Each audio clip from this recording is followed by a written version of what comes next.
আসসালামু আলাইকুম বন্ধুরা।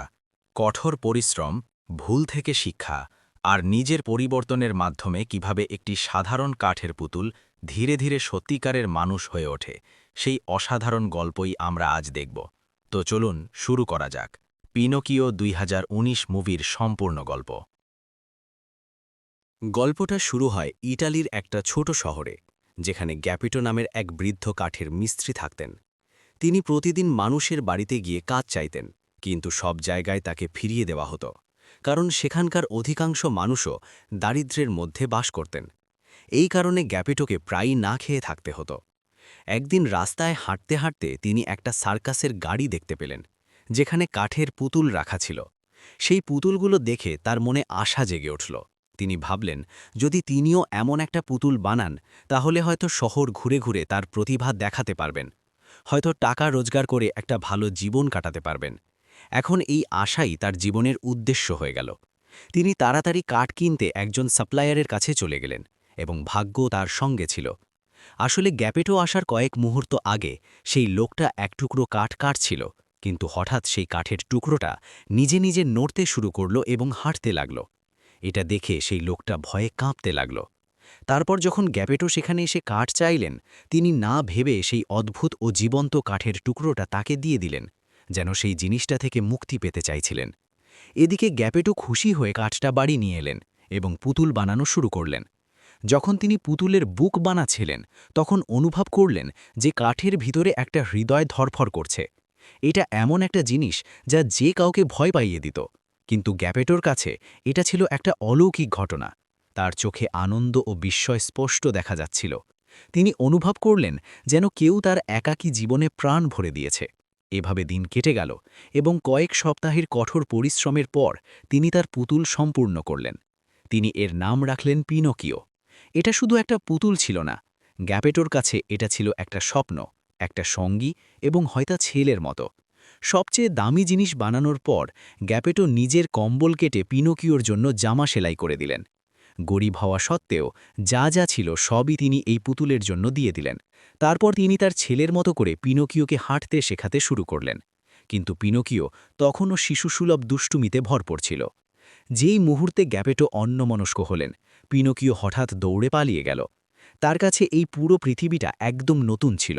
পিনোকিও রাস্তায় রাস্তায় দৌড়াতে লাগল, কিন্তু শীঘ্রই তার মজা বিপদে পরিণত হল। হঠাৎ কয়েকটা কুকুর তাকে খেলনা ভেবে তাড়া করল। ভয়ে প্রাণ বাঁচাতে বাড়ির দিকে দৌড়ে ফিরে এলো এবং দরজা বন্ধ করে দিল। ভিতরে ঢোকার সঙ্গে সঙ্গে সে ছাদের ওপর একটা অদ্ভুত কথা বলা প্রাণী দেখতে পেল। তিনি পিনোকিওকে ভালো মন্দ শেখাতে শুরু করলেন, কিন্তু পিনোকিও তার কথা অবজ্ঞা করল। রাগে তিনি গ্যাপেটোর একটা যন্ত্র তুলে নিয়ে সেই প্রাণীর দিকে ছুঁড়ে মারলেন, যা সরাসরি তার মাথায় লাগল। তারপর আগুনের পাশে বসে ধীরে ধীরে ঘুমিয়ে পড়লেন, বুঝতেই পারলেন না কি ভুল করেছেন। কিছুক্ষণ পর গ্যাপেটো ফিরে এসে দরজায় নক করতে লাগলেন। পিনোকিও উঠে দরজা খোলার চেষ্টা করতে দেখলেন তার পা দুটো নেই। আসলে আগুনের এত কাছে বেশিক্ষণ থাকায় তার পা পুয়ে গিয়েছিল। এটা দেখে তিনি একদম অসহায় হয়ে পড়লেন। তিনি হাঁটতে পারছিলেন না, কিছুই করতে পারছিলেন না। গ্যাপেটো এটা দেখে জানালা দিয়ে ভিতরে ঢুকে তাকে কোলে তুলে নিলেন, কিন্তু তার রাগও ফেটে পড়ল।